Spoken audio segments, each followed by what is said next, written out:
Craig Reynolds was in at the start of computer graphics and simulation. He worked for Symbolics in the 80s.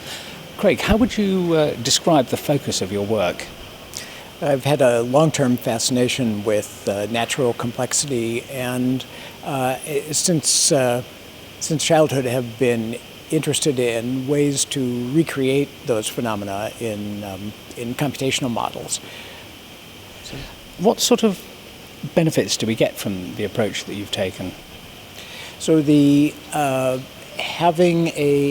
problem of how bird flocks work was mysterious for a long time. It's hard to gather data, it's hard to know what's going on in the birds' minds, but by building a computational model, now you have something concrete that you can manipulate, you can try different experiments with it, and it allows us to think more objectively about what's going on in that system, which is kind of fragile and hard to measure.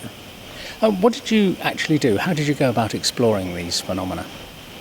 The basic approach was a bottom-up model based on emergence. There was no model of the flock itself, but rather of the individual birds. So by modeling what the birds perceived and how they reacted to it in terms of steering their motion around the world, from that the flock emerged.